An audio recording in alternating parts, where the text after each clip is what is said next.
Con nhớ ra rồi. Lần trước ông nhà tôi bị đau tim.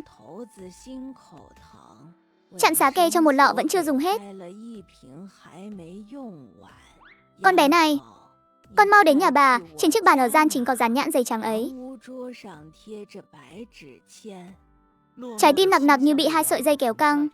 Cứ thế rằng co qua lại. Mau đi đi, không là không kịp đâu. Em nặc nặc, cầu xin em cứu mẹ chị với. Chị chạy không nhanh. Em chạy đi. 2 phút là tới thôi. Chị ở đây trông mẹ. Mau đi đi. Cố gắng lên, thuốc sắp đến rồi. Nặc nặc đứng ở cửa, không vào ngay lập tức. Ba nói sau khi trời tối, con phải đi đến nhà người khác một mình. Nếu có chuyện gì thì tìm các chú giải phóng quân. Nhưng dì Tống sắp mất rồi. Chờ chú giải phóng quân đến có khi không kịp nữa. Không quản nữa, cứu gì là quan trọng nhất. Ngay khi con bé bước hẳn vào trong phòng, cửa bị khóa trái. Nặc nặc ngoan đừng sợ.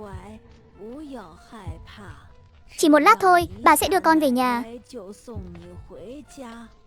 Nặc nặc bị ép vào chân bàn, không còn đường lui.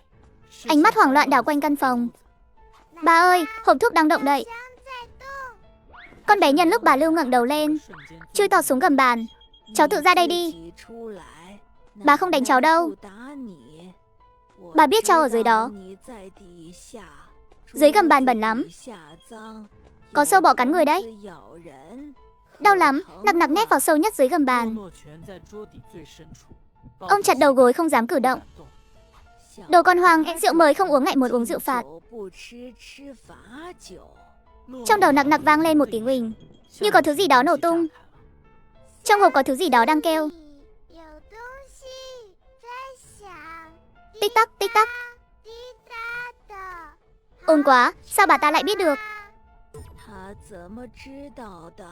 Ngoài cửa đột nhiên vang lên tiếng bước chân.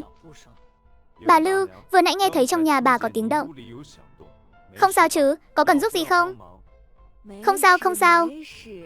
Mèo trong nhà nghịch ngợm, làm đổ cái ghế thôi. Bà Lưu lườm nặc nặc một cái cháy mắt. Dám gây tiếng động là mẹ mày bay màu đấy. Sau khi lính gác đi khỏi, nặc nặc bị bà Lưu lôi ra ngoài. Nhóc con, dám giở trò với bà đây à? Xem bà xử lý mày thế nào. Chiếc khăn tay trắng đó bị chặt lên mặt nặc nặc. Giây phút này, trong đầu toàn là lời dặn dò của ba. Nặc nặc, con phải nhớ kỹ. Nếu có một ngày ba không ở bên cạnh con gặp kẻ xấu mà không chạy thoát được, cũng không đánh lại được, thì hãy giả vờ sợ hãi, giả vờ nghe lời để giữ mạng. Nhớ kỹ mặt kẻ xấu. Nhớ kỹ chúng đã nói gì, đã làm gì. Đợi khi an toàn rồi hãy nói cho ba biết. Nặc nặc nín thở. Vài giây sau, cơ thể nặc nặc mềm nhũn, không còn cử động nữa, giống như đã lịm đi thật vậy. Vào đi, nhân lúc nó đang hôn mê. Phải lập tức tiêm con rối số 1. Bà Lưu lấy ống tiêm ra, giơ lên soi dưới ánh đèn. Kiểm soát liều lượng cho tốt, phải để nó hoạt động bình thường được, trả lời được những câu hỏi nhất định, nhưng ký ức phải mờ nhạt, tuyệt đối phục tùng những mệnh lệnh then chốt. Hi hi, dòng máu nhà họ Cố. Không biết khả năng kháng oxy có di truyền không? Nhà họ Cố là ba Cố sao?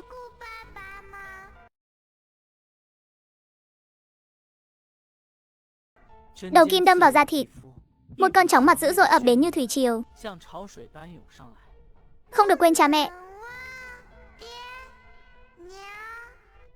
Cố chịu đựng 10 phút. Thuốc cần thời gian để phát huy hết tác dụng. Tiếp theo chúng ta làm gì? Thứ nhất, để nó tìm những thứ liên quan đến bản thạch trong nhà, thậm chí là những cuộc trò chuyện vô tình nghe được. Khương Kế Dã có tính cảnh giác rất cao, chắc sẽ không mang tài liệu mật về nhà đâu nhỉ. Luôn có dấu vết thôi. Chỉ cần nó bắt đầu chú ý đến từ bàn thạch, nhắc lại trong nhà, dù chỉ là vô thức lẩm bẩm. Phản ứng của Khương Kế Dã, biểu cảm của anh ta có căng thẳng không? Có truy hỏi không? Bản thân những điều đó chính là câu trả lời. Vậy bước tiếp theo, xem nó có thể mang về thứ gì. Dựa theo tình báo, rồi mới quyết định có kích hoạt mệnh lệnh tầng sâu hơn không. Tống Thanh Vãn ghé sát tai Nặc Nặc thì thầm. Hãy quên chuyện tối nay đi. Ngày mai tỉnh dậy vẫn sinh hoạt như bình thường. Nhưng nếu con nghe thấy hoặc nhìn thấy từ bàn thạch, con phải ghi nhớ nó. Sau đó đếm số. Đếm từ số 1, ánh mắt con bé trở nên trống rỗng. Tống Thanh Vãn mỉm cười lạnh lẽo. Bà Lưu, vất vả cho bà đưa cháu về rồi. Không sao, con bé chơi mệt quá nên nằm bò ra bàn ngủ thiếp đi. Tôi thấy trời tối rồi nên bế nó về. Thực sự làm phiền bà quá. Hàng xóm láng giềng với nhau cả. Khách sáo gì chứ, khi Nặc Nặc tỉnh dậy, trong đầu như bị nhét một đống bông ướt, nặng trĩu như bông vải. Rất nhiều chuyện không nhớ ra được. Nặc Nặc, con sao thế? Thấy không khỏe ở đâu à? Nặc Nặc lắc đầu. Con bé không biết phải trả lời thế nào. Chỉ cảm thấy đầu óc quay cuồng chậm chạp. Ăn xong thì đi ngủ sớm đi. Ba con ngày mai là về rồi. Bàn thạch. Con nói gì cơ? Dạ không có gì ạ. Vâng. Nặc Nặc bỗng giật mình tỉnh giấc. Âm thanh đó có nghĩa là gì? Bàn thạch. Nặc Nặc từ từ nằm xuống. Vẫn mở trừng mắt. Ánh mắt trống rỗng nhìn chằm chằm lên trần nhà. Đôi mày nhíu chặt. Cố gắng nhớ lại. Dì Tống đã nói gì? Không thể nhớ ra được. Hình như có chuyện rất quan trọng phải nhớ kỹ. Con bé cố gắng nghĩ. Hai bên thái dương bắt đầu đau nhói, như có cây kim đang đâm từng nhát trong đầu. Cửa phòng ngủ nhẹ nhàng được đẩy ra. Nặc Nặc vẫn cuộn tròn trên giường. Không có tiếng trả lời. Ngủ rồi sao? Nặc Nặc xoay người lại, nhìn Khương Kế Dã. Trong mắt anh đầy những tia máu đỏ. Quân phục nhăn nhúm, nhìn là biết bà đã vội vã đi thâu đêm để về. Ba về rồi đây. Khương Kế Dã đưa tay định bế con bé lên, nhưng cơ thể Nặc Nặc hơi cứng đờ lại. Một chút thoáng qua. Sao vậy con? Nặc Nặc thấy không khỏe ở đâu à? Có phải bị dọa sợ rồi không?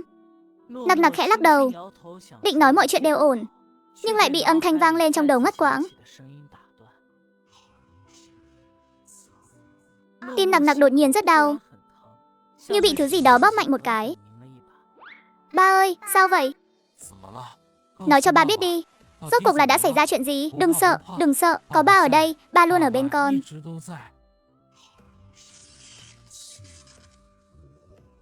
Con bé dùng hết sức lực, dặn ra từng chữ vỡ vụn từ trong cổ họng. Bà Lưu. Hộp thuốc. Tích tắc, nói xong hai chữ cuối cùng. Mắt con bé tối sầm lại, lịm đi trong vòng tay Khương Kế Dã.